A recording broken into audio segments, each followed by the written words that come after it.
Bonjour à tous et bienvenue pour cette nouvelle formule de Cinéma Vision. À chaque numéro, nous vous donnons notre vision du cinéma. Dans un instant, le film à ne pas rater cette semaine à la télévision, notre rubrique Cinéma Souvenir, et puis bien sûr, l'avis de nos deux experts cinéma, Alexis Clot et Alexandre Mastagli.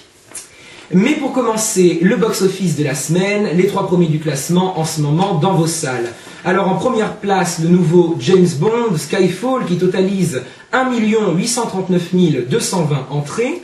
Première marche du podium donc pour le film de Sam Mendes. Nous en parlerons tout à l'heure avec Alexis et Alexandre. En seconde position, Astérix et Obélix au service de Sa Majesté, qui totalise quant à lui 849 052 entrées. Bon score donc pour ce nouvel Astérix avec un casting royal, pour ne pas faire de jeu de mots. Gérard Depardieu, Édouard Baird, Catherine Deneuve, Fabrice Lucchini, Valérie Lemercier et beaucoup d'autres. Et puis enfin, en troisième place, Star 80, avec 526 445 entrées. Troisième place donc pour le film des années 80, diffusé en 2012. L'avis de nos experts également sur ce film tout à l'heure. Alors on va maintenant passer au film qu'il ne faut pas rater cette semaine à la télévision.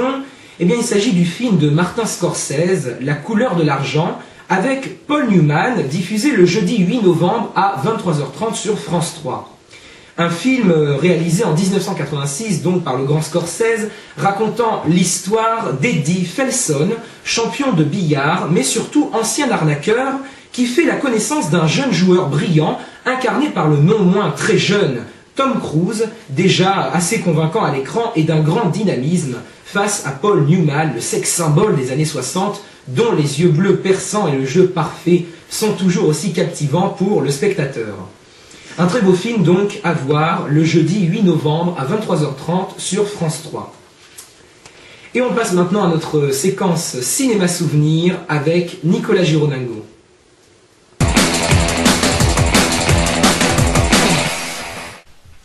Bonjour à tous et bienvenue dans la rubrique Cinéma Souvenir. Aujourd'hui, je vous propose deux extraits de films qui ont été submergés d'honneur et reconnus comme faisant partie des plus grands films de toute l'histoire du cinéma, qui sont Metropolis et Le Voyage dans la Lune. Commençons avec Metropolis. L'extrait que j'ai choisi de vous montrer est une scène culte de ce célèbre film de Fritz Lang. C'est en 1927 que l'UEFA, la société qui le produisait, a bien failli couler à cause du budget gargantuesque du film, mais aussi à cause du flop qu'il fit dans les salles. Quelques décennies plus tard, il fut reconnu à juste titre comme étant l'un des plus grands films de science-fiction de tous les temps. Vous allez maintenant voir la ville de Metropolis, qui est censée représenter la société de notre temps, avec bien sûr toutes les dérives qu'elle comporte, telles que Fritz Lang l'avait imaginé. Reconnaissons tout de même qu'il y a certaines similitudes avec aujourd'hui. Voici un extrait qui a fait le tour du monde, regardez.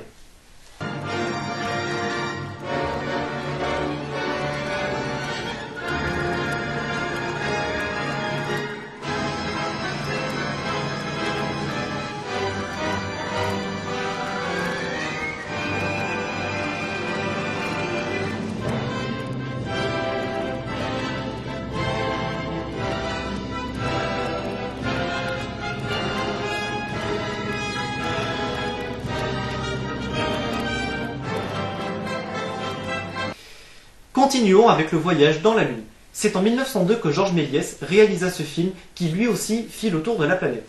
En effet, raconter l'histoire d'un voyage sur la Lune à cette époque en fit rêver plus d'un, sans compter tous les effets spéciaux qui étaient révolutionnaires pour l'époque et qui apparaissent à pratiquement tous les plans. Même si ce film ne dure que 14 minutes, cela ne lui enlève rien de sa force plus d'un siècle après sa sortie.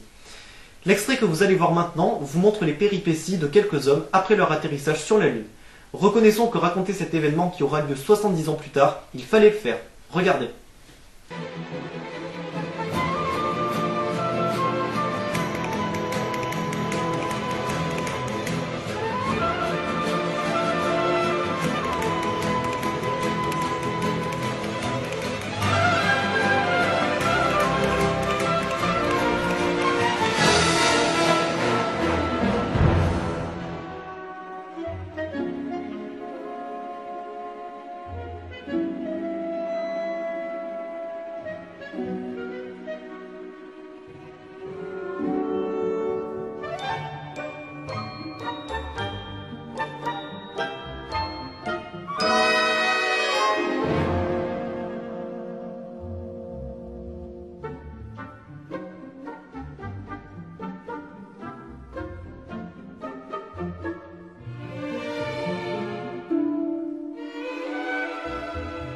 Je vous retrouve très bientôt pour une nouvelle rubrique de Cinéma Souvenir. À vous Julien. Merci Nicolas. Le débat donc sur 3 films du moment avec nos 2 experts médias, Alexis Clot et Alexandre Mastagli. Bonjour à tous les deux. Bonjour. Bonjour Julien, bonjour Alexandre et bonjour à tous. Alors on commence avec le nouveau James Bond, Skyfall. James Bond c'est Daniel Craig, James Bond Girl c'est Bérénice Marlowe, le réalisateur c'est Sam Mendes. Et pour cette nouvelle mission, Bond, qui après 50 ans de service est plutôt bien conservé, n'est-ce pas, devra se pencher sur le meurtre d'une section du MI6, le service des renseignements extérieurs du Royaume-Uni, et sur le vol d'un disque dur contenant les identités de tous les agents de l'OTAN infiltrés dans des organisations terroristes. Alors, Alexandre, qu'avez-vous pensé de ce nouveau James Bond? Eh bien, tout d'abord, c'est vrai que James Bond, ça dure depuis 50 ans, hein, depuis 1962, avec James Bond de Dr. No, qui est un véritable chef-d'œuvre de cinéma d'action, révolutionnaire pour l'époque. Et alors cette fois-ci, vous l'avez dit, James Bond doit cette fois-ci confronter à une menace qui, cette fois-ci, attaque le MI6, le siège même des renseignements britanniques. Mais ce qu'il faut quand même savoir, c'est que depuis un certain temps, depuis très longtemps, même James Bond, c'est une recette qui s'essouffle. Et c'est pour ça d'ailleurs qu'en 1995, avec GoldenEye, réalisé par Martin Campbell, qui était le premier James Bond avec Pierce Brosnan, et c'est vrai que là c'était un nouveau départ pour James Bond. Et malheureusement, après ça s'est encore un peu essoufflé.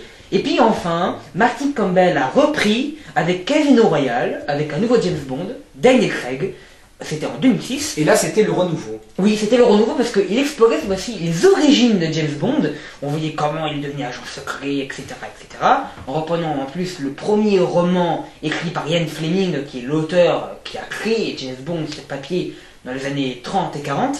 Et ça fait que là, eh bien, on s'attendait vraiment à ce que James Bond fasse un renouvellement. Certains disent que Daniel Craig est le meilleur de tous les James Bond. Et pour moi, oui. Franchement, pour moi, Daniel Craig est vraiment excellent. Déjà, c'est un acteur qui est très très bon. Avant James Bond, il avait fait quelques films d'action plutôt moyens. On l'a vu par exemple dans Tomb Raider, Lara Croft avec Angelina Jolie. Mais à part ça, il n'avait pas trop fait de films très connus, on va dire, pas très populaires. Puis c'est vraiment James Bond qui l'a, on va dire, mené sur la grande scène, n'est-ce pas, des stars hollywoodiennes. Mais cette fois-ci, ce qu'il faut commencer avec ce James Bond-là, et depuis un certain temps, c'est que James Bond, il s'attaque à des problèmes réels. C'est-à-dire que James Bond aussi a affaire à un terroriste, un cyber-terroriste. Et c'est vrai que depuis un certain temps, James Bond se voit des problèmes d'actualité. Le dernier James Bond, en 2008, c'était Quantum of Solace, oui, qui était à cette époque, en 2008, réalisé par Mark Foster, un film pas très bien accueilli, voire même assez nul pour certains. Mais James Bond devait aussi attaquer un méchant bio, c'est-à-dire que c'était un James Bond un peu écologique. Mais alors, par rapport au méchant, donc le méchant c'est Javier Bardem, oui. Certains ont dit, ben voilà, pour une fois, on a un vrai méchant. Ça veut dire qu'avant, il n'y avait pas... Est-ce qu'il est vraiment plus convaincant que les autres? C'est-à-dire qu'avant, il n'y avait pas un vrai méchant? Non. Enfin, il faut quand même savoir qu'avant Javier Bardem, il y a eu toujours d'excellents acteurs. On a eu Michael Lonsdale, on a eu Joseph Wiseman, on a eu aussi récemment Mathieu Amalric ou Mads Mikkelsen. Mais là, Javier Bardem, c'est vrai que c'est un excellent acteur déjà. Il avait déjà joué un méchant, on s'en souvient, dans No Country for Old Men des frères Cohen. Et là, c'est vrai qu'il reprend un rôle de méchant, mais cette fois-ci, c'est différent. Parce que c'est vrai qu'à l'époque, on avait plutôt l'image du méchant James Bond, c'était un quota, quoi. C'était le méchant dans sa base secrète qui veut dominer le monde. Et là, ça a changé, mais non, le méchant, il a une psychologie, quoi. C'est un être humain. On peut avoir une certaine affection pour lui, mais c'est un méchant psychotique, psychopathe, et dans le jeu de Javier Bardem, il y a toujours ce méchant très proche de celui de Heath Ledger dans le Joker de The Dark Knight, ou dans d'autres méchants qu'on a vus comme ça dans le cinéma récemment, et ça donne un méchant assez charismatique, et on va dire très original, voilà, très intéressant. Alors, Alexis, est-ce que c'est une surprise cinématographique, James Bond, ou est-ce que c'est juste un bon James Bond, ou est-ce que c'est un mauvais film? Alors, surprise, non, c'est pas le terme non plus. Bon, effectivement, l'ayant vu, je partage aussi les avis d'Alexandre, c'est-à-dire que effectivement, j'adore Daniel Craig, comme beaucoup ici. Après, je pense pas non plus que James Bond n'existait pas avant Daniel Craig. On peut penser quand même à Sean Connery, qui était quand même la figure emblématique du James Bond. Alors maintenant, effectivement, Alexandre l'a dit aussi, James Bond essaie de s'ancrer dans une actualité. Et c'est vrai que Daniel Craig est maintenant le héros moderne, du même profit que ces histoires qui maintenant sont intégrées en fait dans ce monde qui a peur. C'est un monde, on appelle ça le monde après 11 septembre en fait, c'est cette idée-là. C'est un monde qui a peur du terrorisme et non plus des méchants surdopés comme on peut l'avoir avant. Donc à ce niveau-là, Daniel Craig ne crée pas la surprise, mais il confirme en fait le travail qu'il avait fait avant, mais on peut penser quand même à ses autres films, Millennium, où il était brillant. Par contre, il a joué dans un film avec Olivia Wilde récemment. Ah, Cowboy Envahisseur. Cowboy Envahisseur, oui, qui était réalisé par le... Harrison Ford, oui, oui, oui. qui était vraiment... De John Favreau. De John Favreau, oui, un film très moyen, hein, franchement. Non, ça dépassait pas... Après, quand on voit qu'il joue dans James Bond ensuite... on voit quand même une différence, quoi. Il y a une différence de Il base. faut quand même meubler entre oui, le soleil, voilà. c'est alimentaire, il faut qu'ils nous préviennent, quoi. Mais il faut quand même dire autre chose. C'est que derrière la caméra, on n'en a pas beaucoup parlé, c'est Sam Mendes. Oui. Sam Mendes, d'abord un très très grand réalisateur qui n'avait jamais fait de film d'action. Il est surtout connu pour le chef-d'œuvre American Beauty, tout ça. Mais il faut quand même dire que ce n'est pas lui qui a réalisé le film d'action. Hein. Non, mais oui, alors, Sam Mendes est un peu plus... Alexis est un peu plus réservé. Ouais, j'allais dire Sam Mendes est un peu plus réservé sur Alexis Clou. Alexis Clou est un peu plus réservé sur non, pas du tout. Je ne suis pas réservé sur Sam Mendes. Justement, je vois que Sam Mendes donc, a fait American Beauty, qui est un chef-d'œuvre, qui est pour moi un des plus grands films du cinéma moderne, voire du cinéma tout court, qui a réalisé un film qui est passé un peu inaperçu, mais qui est quand même génial. J'arrête la fin d'innocence, qui est vraiment un film fabuleux, un film de guerre comme on a vu très peu. Mais voilà, je trouve que Sam Mendes, il a dit, il s'est fait plaisir avec ce film, oui, ça se voit. Voilà. C'est-à-dire après, on le voit le tracé Sam Mendes. Pourquoi ? Parce que c'est parfait techniquement. C'était un bon réalisateur pour James Bond. Très bien, très très bien. Oui, Alexis. Donc oui, non, excellent. C'est-à-dire que c'est un bon réalisateur tout court et il a mis son talent au profit donc de James Bond. Après, moi, ce qui me dérange plus, alors le film en lui-même, on va faire simple. J'ai aimé, mais toujours un mais, toujours il y en aura encore et je m'arrêterai jamais. Toujours un mais. Au bout d'un moment, on va voir James Bond. C'est pour en avoir plein les yeux. On en a plein les yeux, d'accord ? Oui. La psychologie est parfaite des personnages, oui. Ok. Mais le problème que beaucoup ont évoqué, alors Julien et Alexandre pour l'instant vous n'en avez pas parlé, je ne sais pas si c'était au c'est les scènes, le problème de certaines scènes. Alors on va parler de certaines scènes, effectivement. D'abord la scène de l'enfance. La scène freudienne, je veux un petit débat. Voilà. Il y a un petit débat entre vous sur la scène de l'enfance. Qui est un peu trop freudienne. Mais pas du tout, mais non, mais c'est vraiment génial. On apprend quand même l'enfant de James Bond, on apprend que cette machine à tuer, c'était un enfant. Et on apprend aussi surtout qu'il avait quand même, il a quand même une famille, on apprend beaucoup sur le passé de James Bond, c'est passionnant quand même. Mais ça n'est pas trop psychologique. Et voilà, c'est-à-dire qu'on essaye d'expliquer des phénomènes d'agents secrets, c'est-à-dire que cette machine à tuer, ce permis de tuer vivant, cet homme tombeur, alcoolique, tout ce qu'on veut, qui est déjà bien montré dans les autres. Alors, je ne sais pas si c'était nécessaire de revenir à ce point-là sur une psychologie d'enfance. Alors, quand on dit freudienne pour expliquer à tout le monde, c'est-à-dire que c'est une psychologie qui revient sur l'enfance pour expliquer en fait les troubles de l'adulte. Oui. En plus, est-ce que c'est il y a un côté oedipien. Voilà, mais est-ce que c'est si bien expliqué que ça en plus? Pas forcément. C'était des théories qui ont été bien démontrées et qui suscitent des réactions dans les termes psychologiques. Alors là, en plus, dans le cinéma de James Bond, je sais pas si c'est utile, quoi. C'est-à-dire que vraiment, là, nous montrer, bon, c'est intéressant. C'est-à-dire que c'est plutôt des renseignements pour les fans, en fait. Voilà. Oui. C'est-à-dire que c'est pour les gens qui s'identifient à ces personnages-là, c'est pourquoi pas. C'est intéressant de le savoir si on est fan de Daniel Craig, si on est fan de l'agent 007. Voilà. Mais après, faut pas voir ça comme ce monstre de muscles, ce monstre-là. Bon, non. Et alors, la deuxième scène, oui. Mais il faut quand même savoir qu'il y a quand même des scènes, les relations entre James Bond et son patron, ou même entre Javier Bardem et M, c'est absolument passionnant, quoi. C'est très tendu, c'est On s'y attend pas, quoi. Mais t'es d'accord, À la parce que fin, on s'y attend pas. D'accord, mais c'est parce que c'est un talent là de suspense, non pas un talent d'analyse psychologique. Mais Genre, si, bien sûr que si, il y a quand même Donc, une psychologie par rapport- derrière cette fin. mais c'est une psychologie comme un thriller, c'est-à-dire qu'on n'est pas obligé d'avoir non plus des contextes psychanalytiques Non. pour parler de thriller au bout d'un moment. Quand on voit dans certains films, en ne mettant rien que deux plans, David Fincher pour moi est le maître à ce niveau-là, en mettant un métronome derrière une scène, il arrive à tout contenancer un suspense, à intérioriser la psychologie des personnages sans non plus monter toute son enfance. Oui, mais là, c'est pas trop le sujet. Mais voilà, justement, alors pourquoi le faire? Sam Mendes, en plus, il peut faire dans la nuance. Là, vraiment, il avait pas envie d'être dans la nuance. Il a montré la psychologie de l'enfance. Pour moi, ça n'a pas grand intérêt. Mais c'est parce qu'il a une question d'héritage. Il faut quand même savoir qu'au début, James Bond, on le croit mort. Alors, une scène qui est dit moins somptueuse que toutes ces scènes dont vous venez de parler, c'est la scène finale du manoir. Non, mais ça revient en fait là-dedans. C'est-à-dire que. Elle est trop longue. Non, elle est parfaite. Elle est très maîtrisée. Pour Alexandre, elle est parfaite, pour d'autres, elle l'est moins. Elle est maîtrisée, d'accord. Après, trop longue, de toute façon, c'est subjectif, c'est principal du cinéma, c'est subjectif, ça peut pas plaire à tout le monde. Elle est en 2 temps déjà, faut savoir. Voilà. Mais après. Qu'est-ce qui se pose problème avec ce manoir?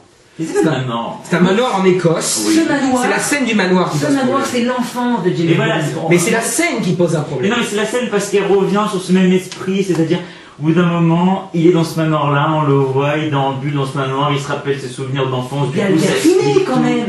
Mais du coup, c'est censé expliquer tout. Au bout d'un moment, nous, on veut le voir. Vraiment, Godard il disait un truc formidable. Pour faire un bon film, on a besoin de quoi? D'une fille et d'un flingue, quoi. Évidemment, Et c'est ça. Godard. Un James Bond, c'est Là, ça. là, on a Bérénice Marlowe et le Godard, au flingue. secours. Et là, on a Bérénice Marlowe et le flingue dans On la. la voit pas assez, Bérénice Marlowe. Mais Mais voilà, mais déjà, on n'a pas on besoin a quand même On voit que Judi Dench. Eh Il y ben, a d'un écoutez, flingue, on d'une a quand femme même- et d'un château en Écosse. On a quand même Bérénice Marlowe, on a quand même, comment elle s'appelle, Naomi Harris qui joue Eve, on a le flingue dans la main de James Bond. D'accord, mais ce que je veux dire, c'est que soit on fait un film et on prend parti dedans, et on se dit esthétiquement ça va servir l'intrigue, et c'est ce qui est le cas, on va dire esthétiquement ça va servir le suspense, ce qui est le cas, mais après, soit on dit esthétiquement ça va servir l'histoire et la profondeur de l'histoire, mais là justement c'est pas ça, c'est juste que on met des éléments, on met une espèce de. Voilà, on donne une illusion de profondeur. Bon. James Bond, c'est pas Oui. non plus très profond, là il est plus que les autres, mais pas encore assez. Exactement. Mais il faut quand même savoir que c'est aussi intéressant de voir que James Bond, c'est pas seulement du Martini Drive, c'est pas seulement l'homme à femme. Voilà. Et on passe maintenant au film Amour de Michael Haneke. Alors, après une palme d'or à Cannes en 2009 avec le ruban blanc, Haneke revient avec une autre palme d'or cette année en réalisant donc le film Amour, l'histoire de 2 octogénaires anciens professeurs de musique qui passent une retraite tranquille jusqu'à ce qu'Anne, donc incarné par Emmanuel Riva, soit victime d'une petite attaque cérébrale qui n'est pas si petite que cela, en effet, puisque à son retour de l'hôpital, Georges, donc qui est incarné par le très rare Jean-Louis Trintignant, qui a accepté de rejouer pour les écrans de cinéma, donc pour Haneke, eh bien Georges se rend compte justement que petit à petit, la santé mentale et physique de sa femme se dégrade, et alors leur vie de couple va devenir de plus en plus difficile, voire même pour Georges un enfer. On va d'abord parler de Michael Haneke, Alexis. Avant de parler d'octogénaire, on peut parler de la vie d'un homme charismatique, d'un réalisateur, Michael Haneke. 38 ans de carrière, 29 films, ce qui est conséquent. Parmi ces 29 films, 51 nominations, ce qui est énorme. Et parmi ces 51 nominations, 9 prix. Et pas des moindres. Palme d'or, Double Palme d'Or. double palme d'or. Pour Amour, tout récemment, et pour le Ruban Blanc en 2009. Aussi la mise en scène pour Caché en 2005, et le Grand Prix du jury pour La pianiste en 2001. Pour faire simple, Michael Haneke, c'est un concept. Michael Haneke, c'est une façon de filmer, une façon d'appréhender la violence. Ces films regorgent de violence. On peut penser à ses premiers films, Le 7e continent, son premier long métrage de cinéma en 89, qui instaure une trilogie. Une trilogie que lui-même définit comme une glaciation émotionnelle. Même c'est dire, une glaciation émotionnelle, c'est la froideur.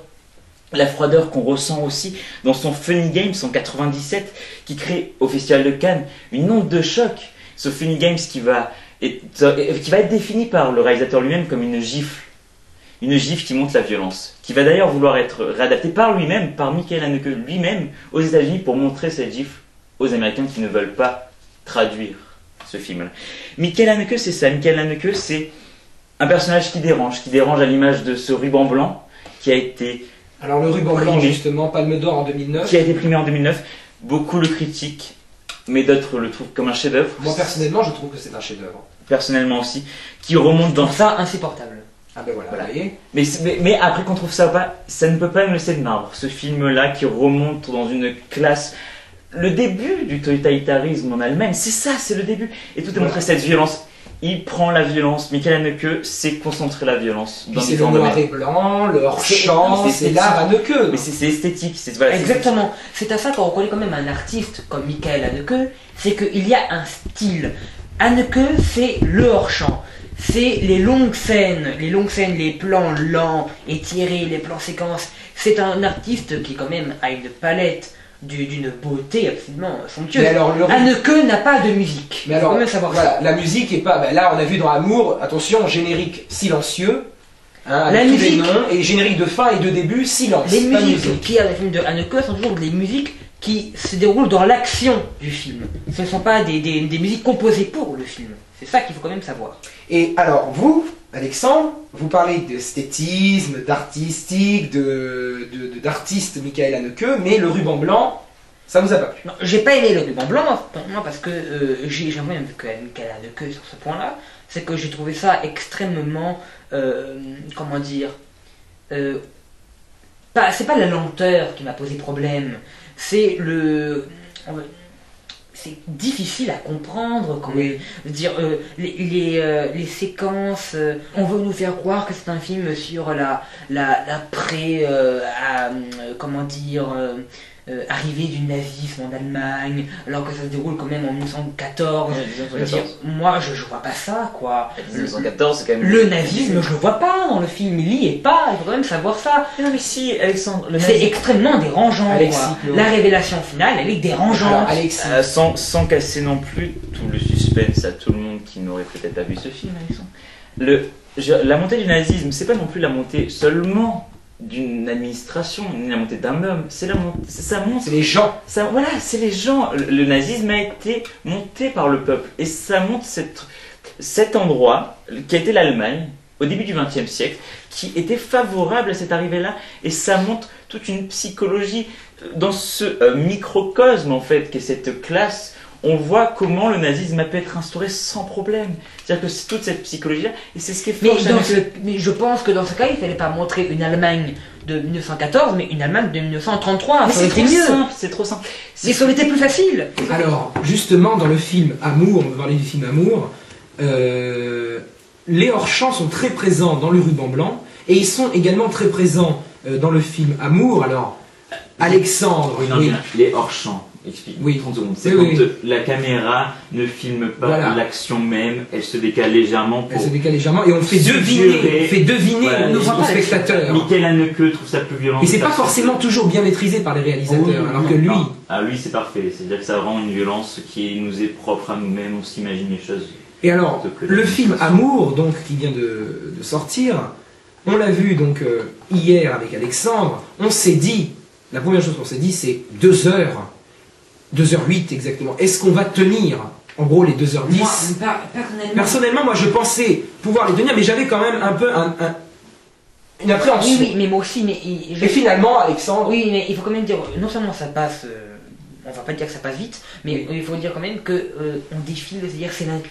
C'est limpide, et on peut dire que finalement, les 2h09, on s'est jamais ennuyé. Voilà. Mais il faut quand même aussi savoir une chose, c'est que ce qui est exceptionnel, c'est qu'un film, voilà, quand même, c'est pas un sujet très facile. Hein.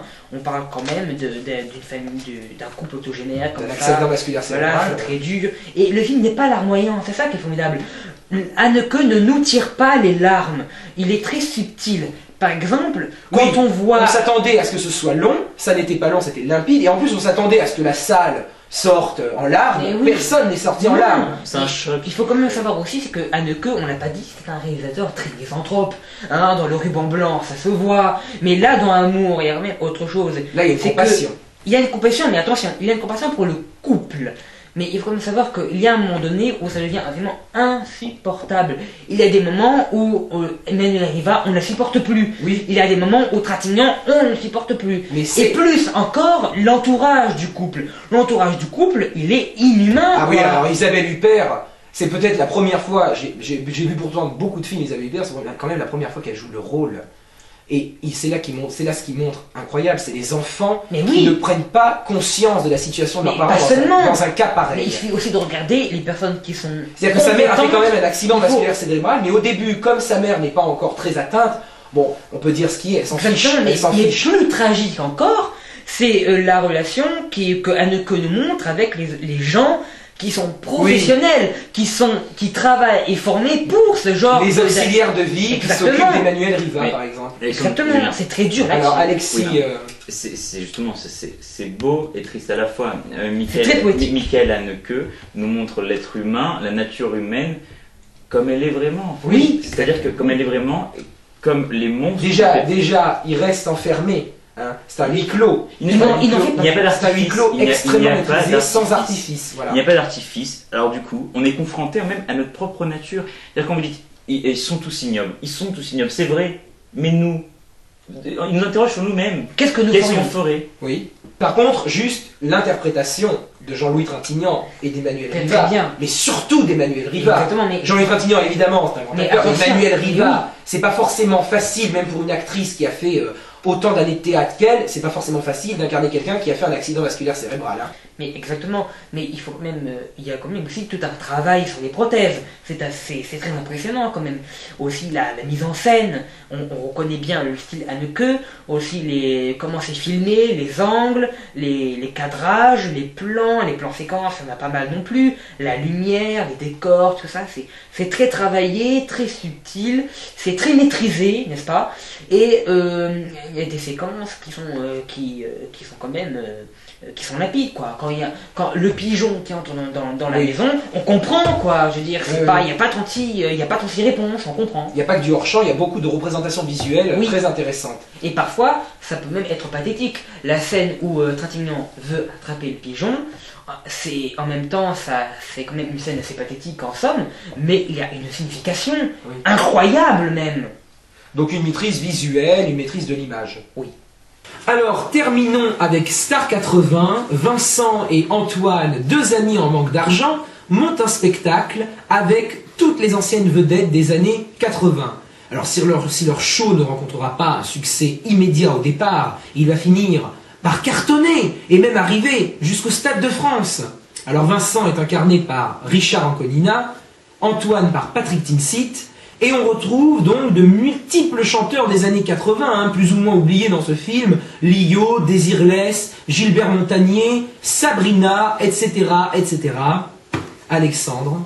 Il fait vite. Hein. Ben voilà, c'est raté, quoi. Je sais pas. C'est raté. Ouais, ouais. Ben, je veux dire, en fait, déjà, il faut quand même savoir que c'est un film réalisé par deux réalisateurs producteurs. Oui. Le plus connu est Thomas Langman. Thomas Langman. Alors, ils avaient déjà fait un film ensemble qui est une catastrophe. Et je rappelle, c'est Astérix et Obélix aux Jeux Olympiques. Simplement, là, dans ce film, il faut comme ça voir que c'est un concept exclusivement commercial qui reprend une histoire vraie. C'est-à-dire que c'est vrai, quoi, ce qui s'est passé là.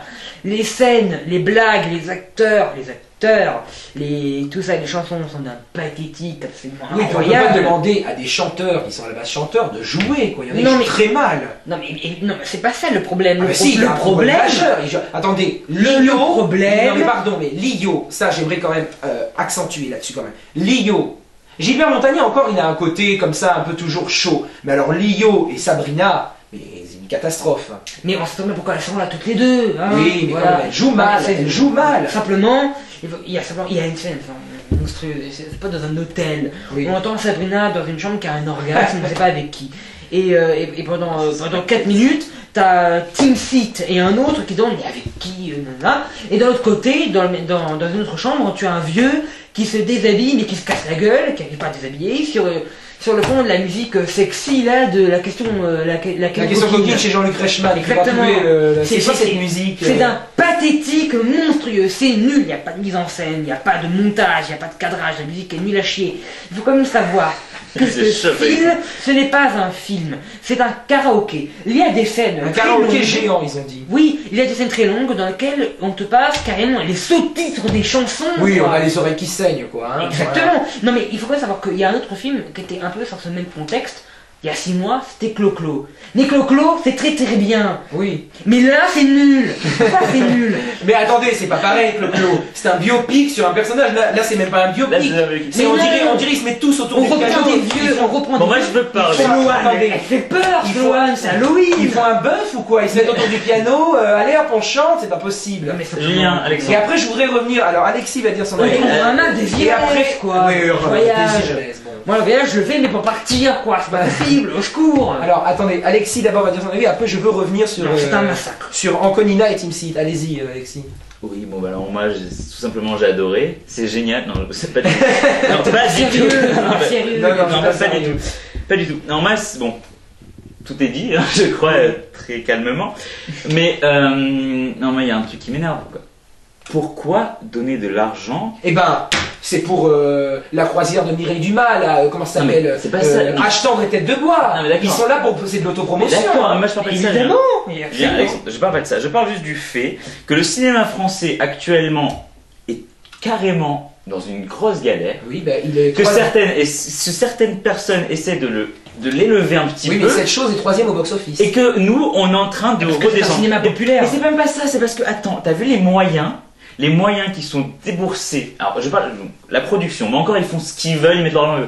Mais les moyens de promotion par les grandes chaînes de télé, ils sont invités partout, les affiches Oui, partout. évidemment. Les moyens de promotion, mais non, c'est inadmissible, c'est-à-dire que. Et à vous côté, croyez on a- qu'ils vont inviter Emmanuel Riva? Non, mais à côté, on a des réalisateurs qui se tuent à faire Mais du oui. cinéma de qualité et Mais- qui passent le soir à 3h du matin sur des chaînes de cinéma et à perdre, tout le monde s'en fout, mais là on va passer, mais alors des plombes à parler d'un film que tout le monde, en plus tout le monde est d'accord pour dire qu'il est Mais mauvais. pourquoi? Mais parce que c'est. Attendez 2 minutes, c'est populiste! Mais c'est pas populiste, Mais pas c'est seulement. populeux au maximum! Mais ça peut être populaire, Comme mais dirait pas mal. Nora Malagré, c'est populomas! Non mais Ça peut être populaire, c'est bien. C'est populomas! mais ça peut être, comme dit Alexandre, ça peut être populaire. Le public, Il y a le film d'arnaqueur, c'est populaire et c'est très bien.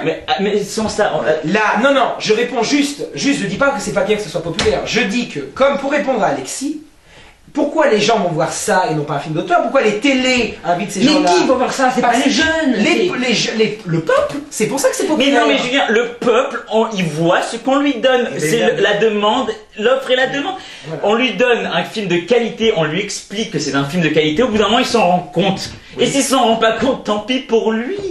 Au bout d'un moment, il faut arrêter de se plaindre après. Si nos films ne marchent pas, c'est pas pour rien. On a des films. Alors, quand on fait un film de qualité populaire, je parle à The Artist, que pourtant je n'ai pas adoré, mais ça Oui. reste un film de qualité. Et en plus, Oui, c'est mais Langman, absolument. donc ça tombe bien. Et je c'est suis dans le- Langman. Je suis dans le sujet en Plus c'est plus. surtout Michel Navicius. Oui, mais d'accord, avec les- mais bon, qu'est-ce qu'a on fait en parle Langman? pas. D'accord, Et la bon, production. non mais d'accord, bref. Voilà. Donc pourtant un film populaire de qualité ou même intouchable, mais ça reste populaire, Oui, ça oui, reste de c'est qualité, ça marche et ça fait plaisir. Oui. En attendant, ça c'est mauvais Mais ça fait un peu les années bonheur avec Patrick Sébastien, sauf que les années bonheur ça cartonne à la et télé. on ne dépense pas des millions Et pour les oui, années bonheur de exactement, Sébastien, quoi. exactement, Merde à la exactement. fin. On assiste à un Et on aime tous non Patrick mais Sébastien. attendez, on assiste à un phénomène qui est vrai, hélas, qui est, on va dire, comment dire ça, le cinéma français qui est Hollywood. Oui. Regardez sur Paris sur scène, il y a maintenant la création de la Cité du cinéma, qui est une véritable révolution, c'est merveilleux. Mais j'espère franchement que ça va marcher parce que sinon En fait, on tombera dans l'Hollywood. je Et sais. l'Hollywood en ce Oui, moment, oui, oui. c'est Bah, en c'est plein mieux que le Star 80, je suis C'est en désolé, plein mais le dans- mieux c'est mieux que le Ce Star qui veut 80, dire, Alexis, sérieusement. hein. ce qui veut dire, Alexis, c'est qu'en 50 ans, dans le cinéma, même en 100 ans, enfin en 50 ans, 100 ans, on est passé du cinéma muet au cinéma qui n'a rien à dire.